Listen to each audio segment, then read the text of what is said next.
You know, it's a habit. Does it It's work? a habit. I think we're going now. Okay. Can you hear us? We can hear you. Awesome, we're good. All right.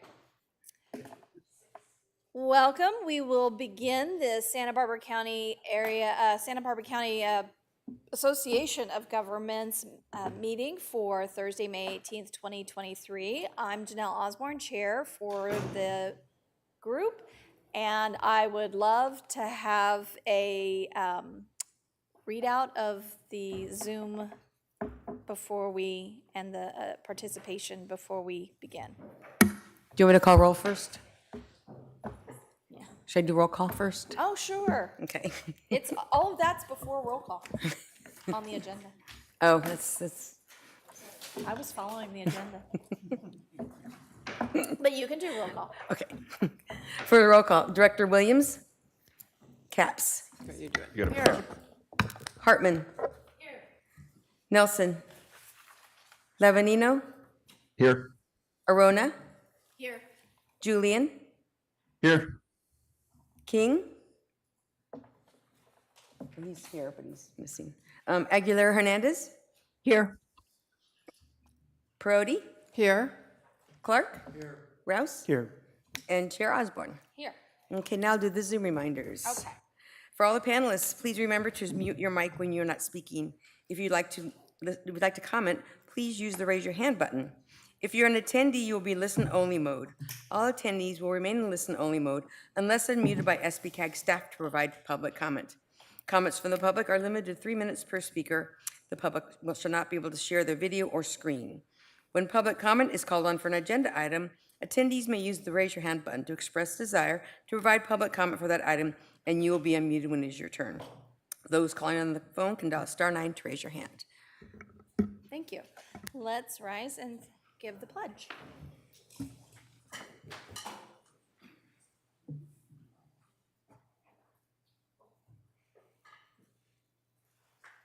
Ready? Begin. I pledge allegiance to the flag of the United States of America and to the republic for which it stands, one nation, under God, indivisible, with liberty and justice for all.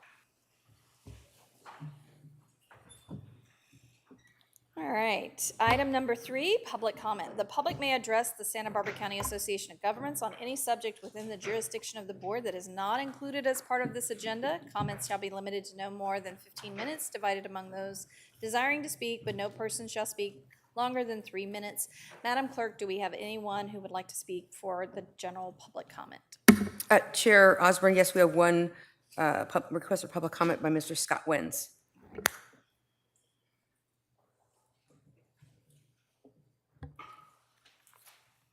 Madam Chair, members of the board, just a reminder of what this month is about.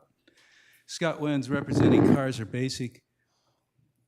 We gave this board an option to MTD almost 2 years ago now.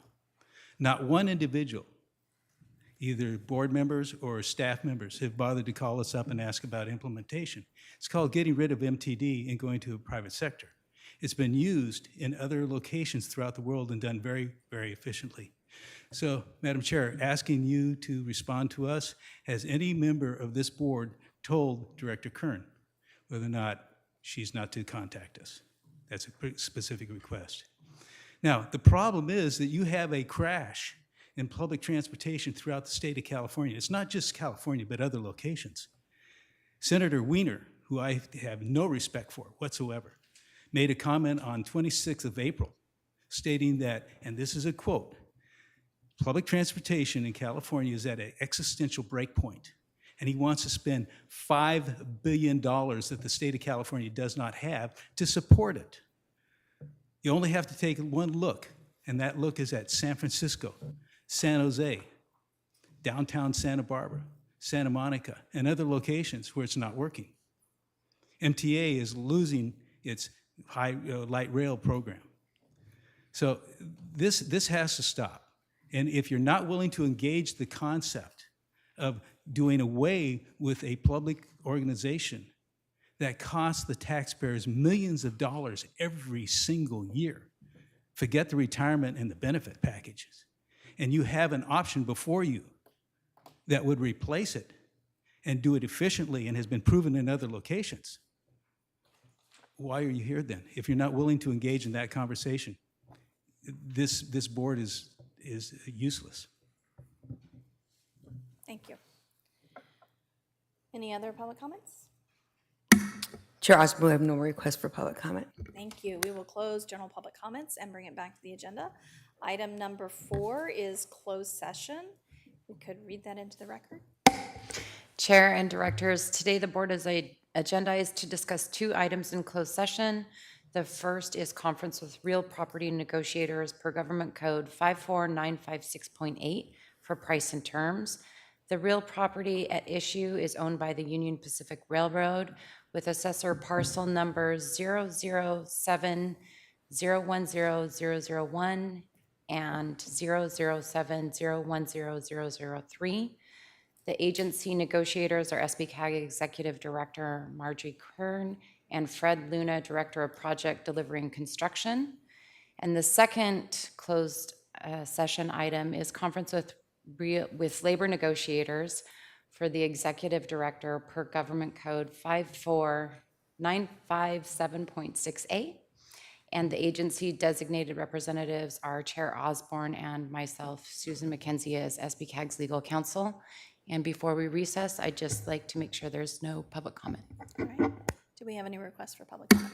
Chair Osborne, we have no request for public comment. All right. We will adjourn, and I would say approximately 20, 30 minutes. All right. Thank you, and we will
You just know whoever it is when you say it.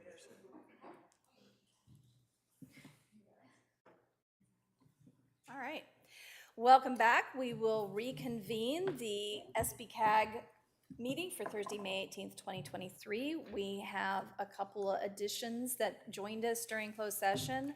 Director Williams and Director Nelson joined us, so add them to our attendance. All right. Do we have any reportable action from closed session?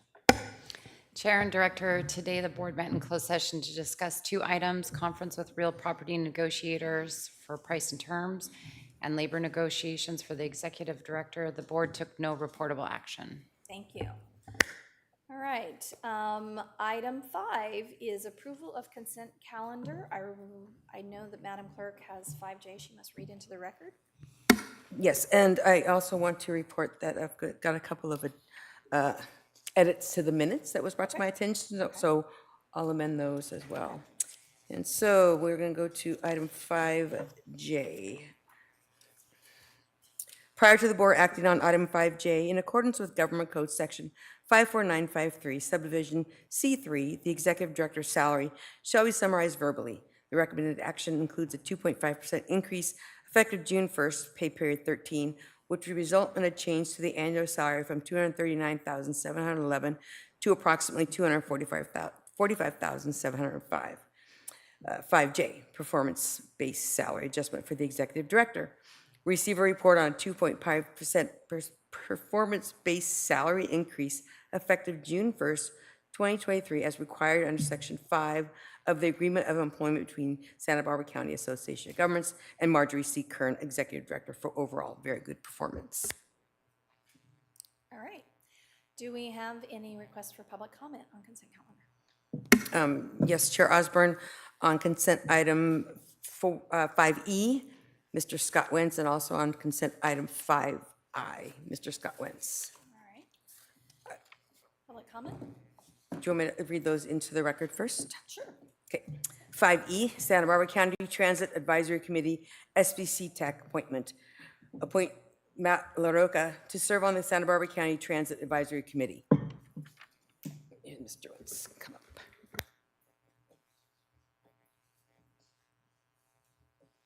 Madam Chair, Scott Wins representing Kaiser Basic.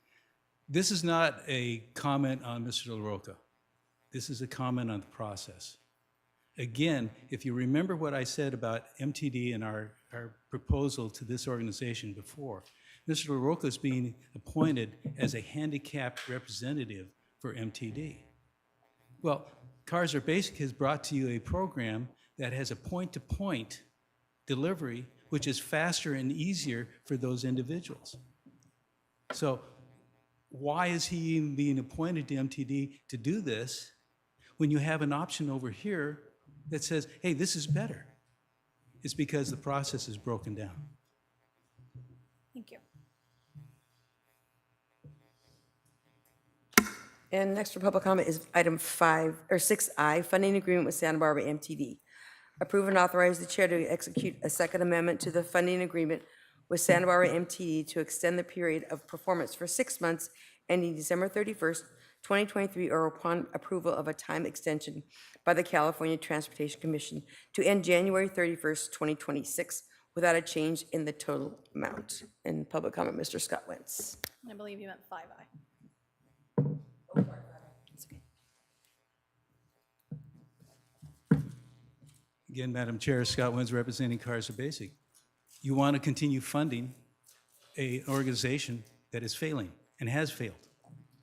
I mean, I'll go back to the representation by Mr. Weiner, the senator of the state of California, who said on the 26th of April that the public transportation program in the state is at an existential breakpoint, and he wants to spend $5 billion the state of California does not have, because the state of California is being faced with an absolute deficit. So why are you continuing to do this when you have another option on the plate? And again, I'll bring forward to you the option that Kaiser Basic has brought to you. If you can reduce the cost to the taxpayers, which our plan does, and the long-range cost of the taxpayers having to do with retirement and benefits, well, you're going to fund this till the cows come home. But you're not doing that, yet you're going ahead with a program here that says we have to fund MTD. Why? Because nobody's looked at the alternative. Thank you. All right, I'll bring it back to the board. Is there an item anyone would like to pull? All right, seeing no one pull an item, I will entertain a motion. Move approval. Second. We have a motion and a second. Roll call vote, please. Director Williams? Aye. Capps? Aye. Hartman? Nelson? Aye. Lavanino? Aye. Orona? Aye. Julian? Aye. King? Aye with an extension, abstention on 5E and 5I. Can we do that? Is that appropriate, or does he have to pull him to abstain from it? If he's abstaining from I'm just abstaining two myself on individuals, those individual items. sections. He can abstain from it, yeah, okay. 5E Legal and says it 5I? works, yeah. Clerk looked confused, so we will get it. I was confused. I've never done that before. Aguilar Hernandez? Aye. Perotti? Aye. Clark? Aye. Rouse? Aye. And Chair Osborne. Aye. Motion passes. Motion passes. All right, thank you. All right, move on to section 6 of the agenda, 6A, draft Central Coast Zero Emission Vehicle Strategy. 6A, Draft Central Coast Zero Emission Vehicle Strategy. 6A1, receive a presentation on the Draft Central Coast Zero Emission Vehicle Strategy and provide comment. 6A2, authorize SB staff to apply for the Federal Charging and Fueling Infrastructure Corridor Grant. Hello. Good morning, directors. Today, we will be presenting you the draft Central Coast Zero Emission Vehicle Strategy. I have Jim Damkowicz from DKS who will be presenting, and then I'll talk to you after that about the federal funding opportunity.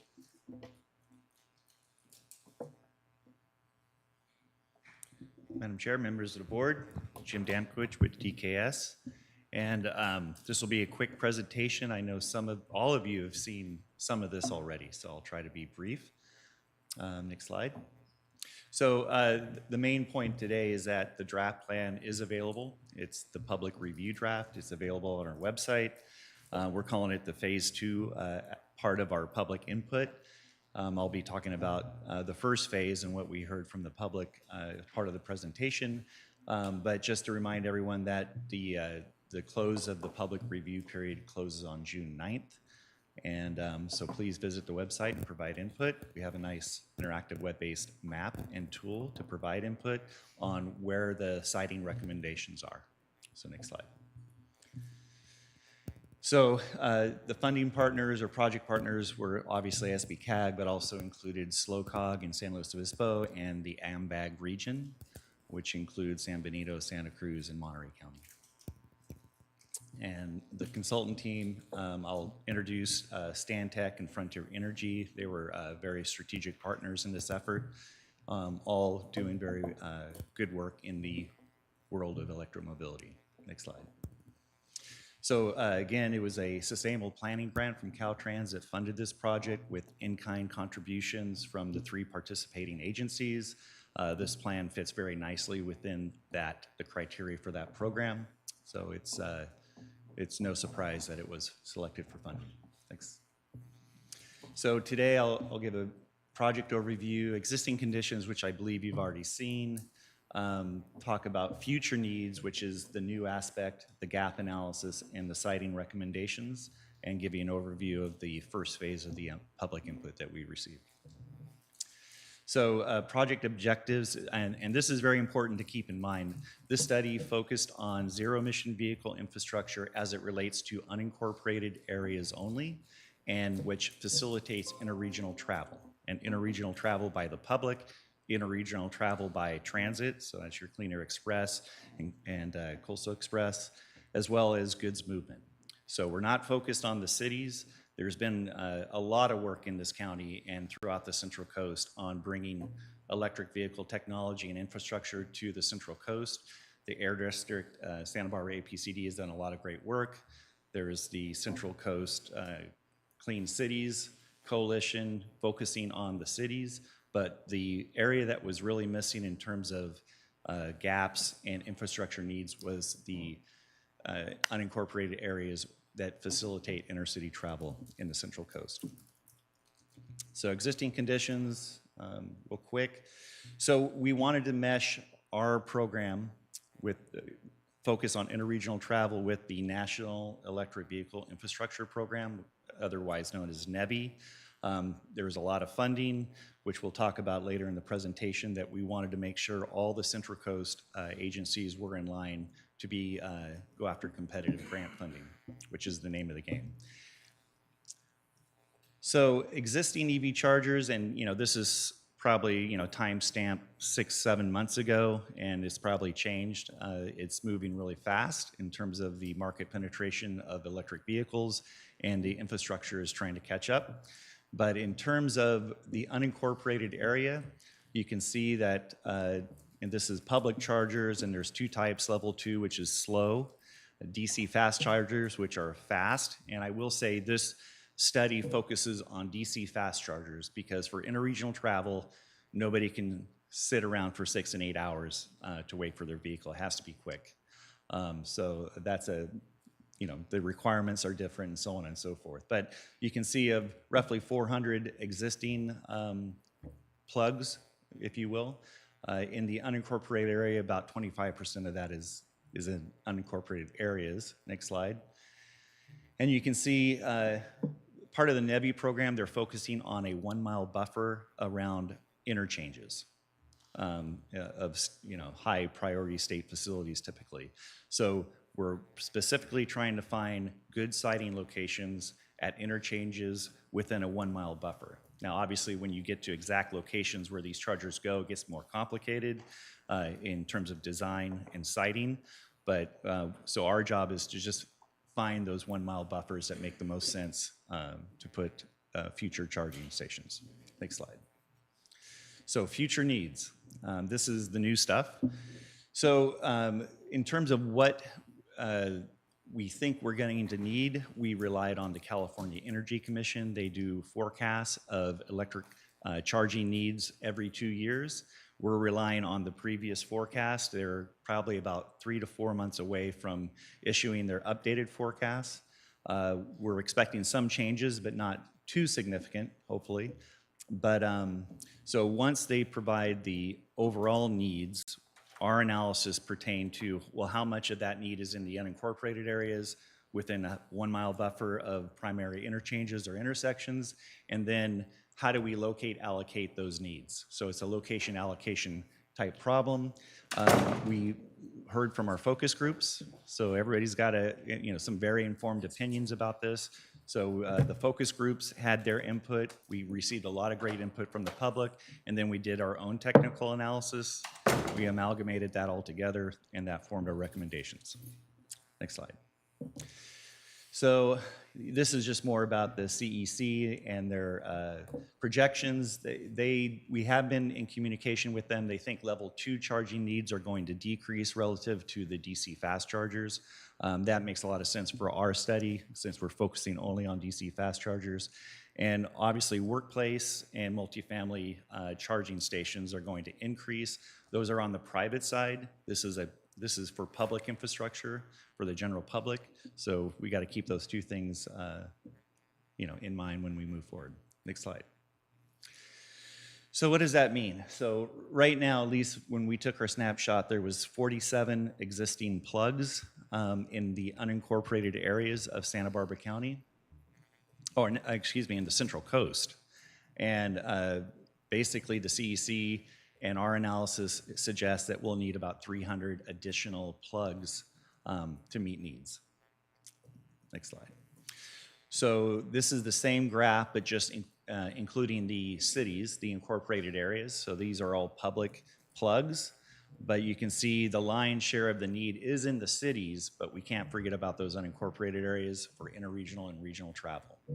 And then the next slide, you'll see even the total need, which includes those private charging facilities that will be provided at workplaces, as well as multifamily dwelling units or housing developments that are privately owned.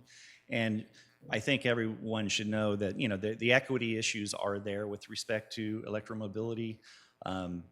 You know, everyone should have an equal opportunity or desire to go that route if they choose, but folks that live in a multifamily apartment don't have a garage, so they can't charge their vehicle overnight. So they rely on DC fast chargers, and they have to rely on facilities that are available to them close by, and that just doesn't exist. So there's a big retrofit issue. Moving forward, new multifamily dwelling units, more and more municipalities are requiring, and the state is requiring, that they provide charging stations for those developments. But anyway, you can get a sense, roughly about 48,000 additional plugs total. So I mentioned stakeholder input. What were the common themes? And I mentioned some already. So obviously infrastructure gaps, that's your range anxiety, especially if you're traveling long distance, interregional travel. That's a huge impediment or concern. Also concerns about the grid and its capacity to handle the influx and market penetration of electric vehicles and folks wanting to charge those vehicles. I mentioned the equity concerns and also permitting, regulation, and incentives. That's both from the consumer perspective, but also for public agencies who are trying to get public infrastructure out there for their populations. Next slide. And I mentioned our primary tool for public input was using our interactive web-based tool for public input. It kind of works like a, your basic map to find directions to a place. But you can zoom in. If someone had a good idea where they'd like to see a charging station, they can click that location, provide the comment. And we provided this, obviously, to all the partners in the participating counties. Next slide. And so we received over 1,400 public comments. That's pretty impressive, especially for a regional plan like this, a regional study. You can see Santa Barbara had about 425, Santa Cruz, which that very much impressed me, 476. But you can see the number of comments by county. And then we got some great input on where DC fast chargers should go. That's about 46% of the comments. And then 34% where level 2 chargers should be located. And then various other things, project suggestions, and something somebody liked, they can click I liked. So that's the distribution. So a lot of good public input, which was very helpful. So our gap analysis, and this is the technical analysis, and you can see the long list of, probably you can't read it, the citing criteria. This got into all the, the wonky technical stuff. So we use model information, travel demand model information. We use streetlight data, which is your cell data, to find out all the various characteristics of folks who were using certain interchanges, and that was the focus. And so we had a scoring system, and that went into our citing recommendations. Next slide. So we identified the top 20 in the entire Central Coast, and you can see the breakdown by route, US 101, State Route 1, and State Route 156, and as well as by county. And you can see that 5 locations were identified in Santa Barbara County as the top 20 for the entire Central Coast. And keep in mind, you probably noticed, we did include Ventura. They're not listed there, but Ventura really wanted to be part of our study, so we said okay. So we and there's a lot of obvious economic linkages between Ventura County and Santa Barbara County, so it made a lot of sense. Next slide. So this is also very hard to read, but this is a graphic that we provided all the counties. This is Santa Barbara County's top 5 locations that made it to the top 20. And you can see them there: San Marcos Pass Road at 154, Turnpike Road, Santa Rosa Road, Coast Village Road, and Santa Maria Way up in the Santa Maria area. These are all in unincorporated areas, so they meet that requirement. We also looked at the top 50 throughout the Central Coast, and then we also, for each county, we identified the top 10 siting locations except for San Benito and Ventura, which we did the top 5. And that's really important. And I would say this is not the end all, this is just the starting point. This information goes into the work that the cities are doing. They're already identifying where their infrastructure needs should go or be. And so this is just, should be looked at as in addition to that work that's already going on in the cities. But we have a longer list of this, but these are the ones that floated up to the top as the best locations. Next slide. So potential funding sources, and really that's the end game to this, right? So this plan is put together, like I said previously, to make sure the agencies are in the best position and most competitive position to go after grant funding sources. And here's a list of them here. Federal programs, the most prominent one is NEVI, which Maya will be speaking to in a minute, but there are others. CALI-VIP, there's California Energy Commission grants. California Air Resources Board has plenty of grant programs, as well as local and regional funding through the air districts and others. But this is a constantly changing landscape. While we were developing the study, new funding opportunities would pop up. So, and it's going to continue that way in the future. So this is a very dynamic situation in terms of potential funding sources to help you folks get your infrastructure needs taken care of. Next slide. So there are some non-infrastructure recommendations, and that's basically to keep the group that was the project development team together, and that's your mega region EV committee.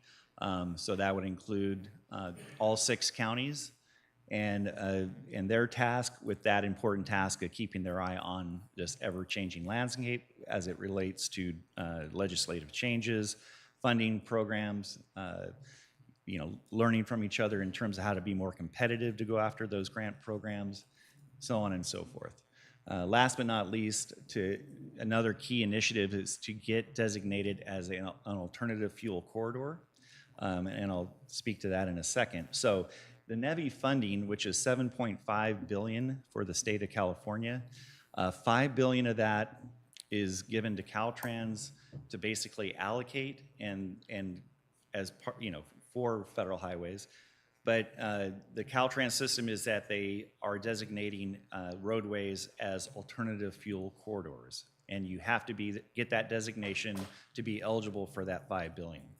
And unfortunately, you can see it's kind of low, but the red, that's your 101 and your State Route 1 through the Central Coast. This kind of took the wind out of ourselves a bit because we are really eyeballing this as a potential, our best funding source. And those facilities were ranked at the bottom 16 or 20 in terms of priority. So I'm pointing that out not to make it sound like a downer, but it just shows how important that mega region committee is, because it's going to be difficult and require a lot of coordination and focus of the Central Coast to overcome this ranking. Now, the good news is that the other $2.5 billion of the NEVI funding, that's the competitive grant application or program that Maya will be speaking to. So this group is already active in going after those funds to try to get outside money to come into the county. So next steps, well, as I mentioned, the public draft has been available since April 13th. The public comment period ends June 9th, which is a pretty healthy review period. And then we'll be back in front of this board in July to formally accept or adopt the plan. And at this juncture, I'll pass it over to Maya to talk about the competitive grant funding application that's underway. Thank you. So there's a federal grant opportunity that's a branch of the NEVI program. It's called the Charging and Fueling Infrastructure Grant. There's 2 parts of it, the corridor grant and the community grant. And it's about $2.5 billion total for expanding electric vehicle charging. And we are specifically looking at the corridor grant as for the interregional aspect of it, which is about $1.25 billion. And the idea of that grant is to fill gaps in charging infrastructure along alternative fuel corridors. So for our sake, that's the 101 and the 1. And it focuses on underserved areas. And then it also has a requirement that the chargers have to be 1 mile from the corridors, as well as publicly accessible 24/7. And so our application is a Central Coast application, so we are applying with AMBAG and SLOCOG. We're going to be asking for about 20 million for 20 charging locations throughout the Central Coast. Santa Barbara County is going to have, how many is that? 7 sites that we're going to be applying for. There's a couple in Santa Maria, and then 1 in Buellton, 1 in Goleta, and then also Summerland and Carpinteria. So if you have any questions on those, let me know. But yeah, that's all I have for you today. Thank you, Jim, for presenting. And I also wanted to thank Lauren Bianchi-Clement for her help on the public input for the ZEV strategy. And also Sarkis, who is, I think, online. But yeah, let me know if you have any questions. Thank you. Director Nelson. Yes, thank you, Chair Osborne. A couple questions, and thank you for your presentation, both of you. But while we're on the funding, you have the 20 sites for 20 million, but I only saw 7 sites there. So where are the other 13 sites? The other ones are in SLO County and AMBAG region. So it's all the Central Coast that we're applying for. It's a joint application, and then we have about 7 in our region specifically. And then each of those sites, will those be a single charger or multiple chargers at those sites? There's going to be multiple chargers. So as part of the CFI program, you have to have at least 4 charging ports. So that can either be 2 chargers with 2 ports each, or 4 chargers with 1 port each. Okay, I think that's helpful for the presentation for everybody to understand, because when we see a $20 million number for 20 chargers, it's $1 million Okay, a yeah, charger. yeah, that's a good point. That's, It's 20 sites. I mean, 20 sites. Sites, Yeah, okay, I not think that's, chargers. yeah, okay, well, I think that's helpful. I still think it's very expensive for that infrastructure, and that's, nobody's against additional infrastructure, but at the end of the day, these grants are taxpayer dollars, and we want to make sure they go as far as possible to satisfy those needs. And I am a little concerned about that cost per site still. I mean, still looking at about $1 million, and I imagine we can do more for that than just these sites. And so I hope that if we do get that grant, that we really look at spreading those costs around and maybe maximizing that. The other gentleman, I'm sorry, I don't remember your name, but I had a couple questions about your presentation as well. So, and I'm just a layman when it comes to electric vehicles. So level 2 chargers, those are the trickle charges, 6 to 8 hours. Yep. Can you, those DCFCs, those fast chargers, how much time are we talking about for a full charge? 20 minutes to an hour, Okay, depending on the vehicle. great. Thank you, that helps. And then you also said one of the concerns that came up in the part of the group was grid issues. I'm hearing more and more about that. What were some of the outcomes and solutions that were suggested on grid issues? As more electrical vehicle infrastructure comes into place, it's going to be a pinch point, right, in the development. And so what other ideas are being put on the table? Well, the takeaway is to involve the utilities on whatever electric vehicle infrastructure needs you're doing. Involve them early and often. The utilities know this is coming. They have, they got this, right? They're working with the California Energy Commission in terms of what the future needs are going to be. So the good news is that the market penetration of these vehicles, it's increasing, but it's still at a pace that the utilities feel that they can address it. In terms of the rolling blackouts, people fear that those are going to be happening more. Those are typically caused by weather events, extreme weather events that are very sudden. There's not going to be 200,000 EVs just pop into the market and need charging. So that's really just good planning and involving them early So they can, and in terms of the locations as well, the design and planning to make sure that, they can provide a grid that serves those areas without compromising others. So it's just good planning. Yeah, so one of the things I'm hearing about is that the grids may not be able to handle a single charger in every household. Is that something that is really a concern moving forward? Well, there's incentives for time of day charging. So if the charging occurs at night, that's a huge help. So obviously the time of day in which people are choosing to charge their vehicles at home plays into that in a big way. Obviously, I think that the model is people do charge at night and not during the day and during peak times. But so they're trying to incentivize that as to the greatest degree possible in terms of lower rates. But that is something that they're paying close attention to. Okay, thank you. Yeah.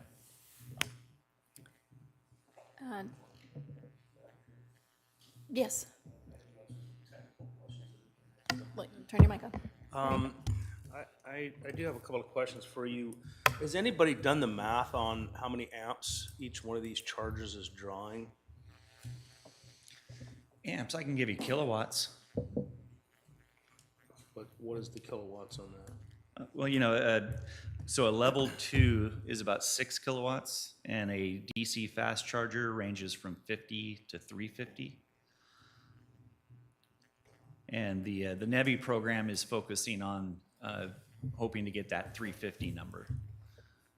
So nobody in the state, and I'll tell you that I talked to Director Osborne's predecessor, Mayor Lynn, many years ago, and when these electric cars started to come into existence, and they have their own power plant. A lot of people don't know that Lompoc has its own power plant. He asked his engineers and said, hey, if everybody in this town had an electric vehicle and they plugged it in at night, could our grid handle it? And without hesitation, they said no, and that was a direct conversation that I had with him. So my question is, has anybody in the state of California actually done the math? Because on January 1st, 2023, there were 35,399,677 cars registered in the state of California. Now, if you make all of those cars into electric cars, my question is anybody, to your knowledge, in the state of California done the math to see if even people plug these in at night, can the grid that we currently have in the state of California handle that load? And that is drawn by amps, and that's why I asked you the question. Right. Well, that scenario, the answer is correct. Probably not at this point in time. But keep in mind, it's a temporal process, right? The market infrastructure or the market penetration of the vehicles, it's not going to happen all at once. So if everybody today had an electric vehicle, yes, it would overwhelm the system. But it's not going to happen overnight. It's going to take a very long time. So I guess my next question is, to your knowledge, is there anybody in the state of California at the state government level that is planning on developing more energy for the state of California if they're going to force us to go to electric cars? Yes. That is, and the California Energy Commission is a big part of that. They're the ones that are doing the forecast that they update every 2 years. And right now, it's the grid concerns. They're cognizant of those. Right now, the grid is capable of addressing or accommodating the demand. The demand isn't quite there yet to be a major concern, but they know the writing's on the wall. So new energy and more effective energy in terms of efficiency is moving forward all the time. So to your knowledge, where is that coming from? Are they planning on building nuclear power plants, diesel power plants, putting windmills across the entire state of California? Do you know what the plan is for that?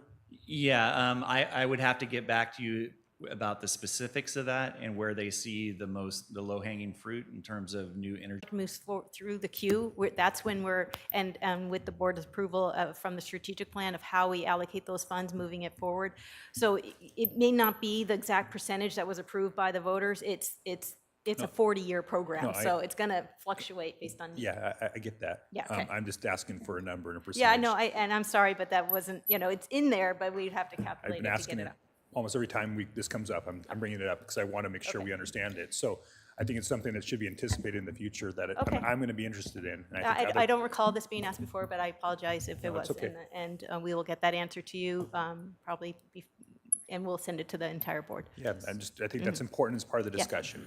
And I'm not saying that I understand that it's not going to be equal, and I get Yeah. that. But I do want to know what those numbers are, and having some conversations about, how unequal it might be, and maybe that's where this board might have some discretion, go, hey, maybe we want to move some things a little bit differently, slow down somewhere else, speed up somewhere else.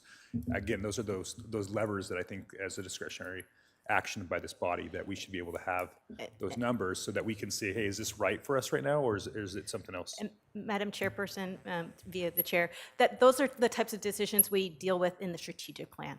That is the entire life of the measure, and then we identify the projects in the queue as it's moving forward, and those are the priorities that are identified. That's where it's identified. This is basically a snapshot of the expenditures of the Measure A program in a point in time. So those priorities are established in the Measure A strategic So plan. this is a ministerial decision, not a discretionary decision? Correct. I mean, yes. I mean, it's what's in the queue and what we need over the next 5 years to make these projects approved, and it's part of the Measure A administration of the Measure A program, but the policy decisions are made in the strategic plan of the Measure A, and that's why we have the strategic plan, so we can make those informed decisions on timing and priority and keeping projects moving forward in a timely manner. I get that, I understand that, but you're going to be asking for an action by this board in June. Okay, and so if that's not really, we have any discretion on that action, that's fine, just tell me that and I'll move on. But if we have discretion, then I want to have the data and I want to have the decision points so that we can make some of these decisions as a body, or inform the next time that we reevaluate the strategic plan, because we do that how often? We do that every 5 years at the minimum, but we've done it more often in the past 5 years. And yes. that's my whole point, is Yes. I don't Yes. always want to wait 5 years to Yes. be able to relook at these things. It's great that, with the advocacy Mm-hmm. of Mayor Osborne and others, that we're getting some funding for Mm-hmm. Robinson Bridge, which was further on the strategic plan. So we have this ability to prioritize things here. And I want, And we have, Right. and No, in the strategic plan. So, Okay. so I would say, for the most part, this is an administrative function of this program of projects that we do every year. Is public information, making sure everybody knows what's going on and how the money's being spent. great. So, okay, So I'll be asking for that other piece of data. Thank you. okay, thank you.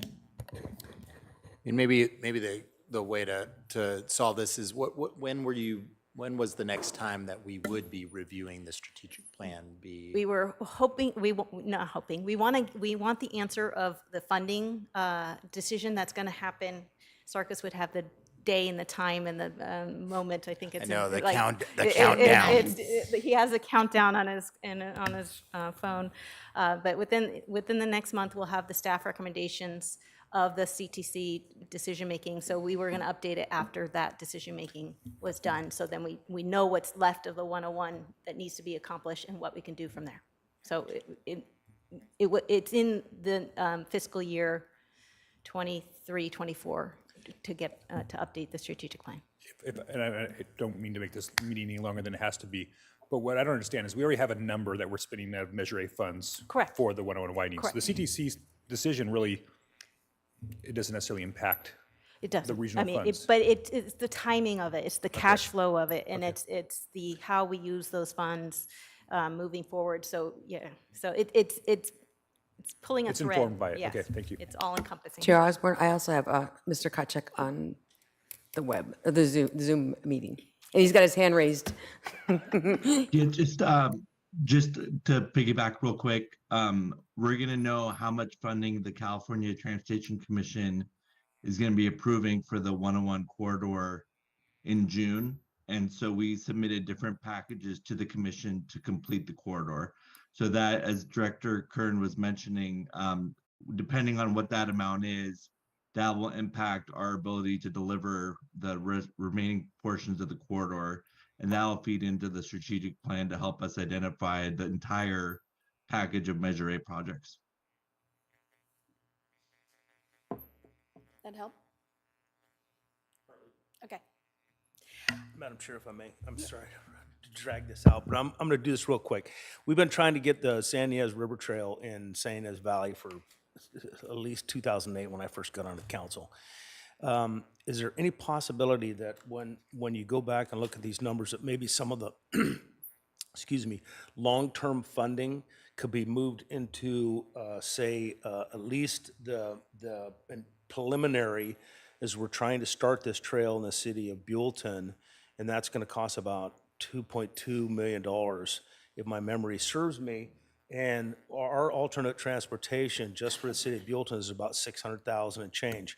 And then there is some for Solvang, but if maybe you could take a look at this and say, okay, we project to spend this 5 years from now, maybe we can reallocate that to the San Ynez River Trail so the entire valley, San Ynez Valley community can be served by that more expeditiously. Yeah, there's a North County Bike and Ped competitive program that we would recommend that this project be a part of that, and that's funded through Measure A. So that it's a competitive North County pot of funding dedicated to alternative modes. Okay, thank you. All right. Are there any questions, I hate to ask this, are any questions from Santa Maria? Because I don't want you guys to feel ignored. We left an hour ago. Okay, all right, just checking. All right. We'll go to public comment if there are any. Chair Osborne, we have no requests for public comment. All right, then this is just receive, provide comment, and so we're finished. Awesome, great, okay, 6E. Thank you. 6E, Measure A Citizens Oversight Committee appointment. Approve the reappointment of Philip Green as an at-large member on Measure A Citizens Oversight Committee to serve a 4-year term from September 2023 to September 2027, or provide direction to recruit to fill the position prior to the expiration of the at-large member term in September 2023. Good afternoon, Chair Osborne and fellow board members. As many of you know, the Measure A Citizens Oversight Committee is an 11-member advisory committee formed in 2009 to help with the public transparency and accountability related to the Measure A program. The board, your board, has discretion as the Measure A authority to appoint members to that committee. 4 are nominated by the North County Subregional Committee, 4 members are nominated by the South Coast Subregional, and 3 are at large. So today, we're asking you for approval to reappoint Philip Green as an at-large member to a 4-year term ending September 2027. The board also has discretion to recruit to fill the position prior to the expiration of the at-large member term in this September. Committee members are responsible for annually reviewing an audit related to the Measure A program and submit letters to your board. Philip Green is one of the original at-large members on the Measure A Citizens Oversight Committee. He also serves as an at-large member with Jeffrey Slaff, a resident of Santa Barbara, and Carson Link, a resident of Lompoc. A complete roster of all the committee members are in the attachment. We will be presenting to the sub-regional committees in June asking for a nomination. There are 2 respectively members in the north and the south that are up for reappointment, and that will be discussed at the sub-regionals. And that concludes my report. Thank you. Any questions? Any public comment? Chair Osborne, no public comment. All right, entertain a motion. Director Nelson. My motion was to go out to recruitment on it and make, have Mr. Green apply, but also make available for any other potential residents that might want to serve on the Measure A committee to be able to apply, and then choose in September or prior to September what that next term looks like. So I guess that would be my motion. And I think that was one of the options. So. Okay. I'll second that, as I think that's what we did with the last nomination. I mean, the last time that this came up as well, if I remember correctly. All right, so we have a motion and a second, and roll call vote. Director Williams. Capps. Aye. Hartman. Aye.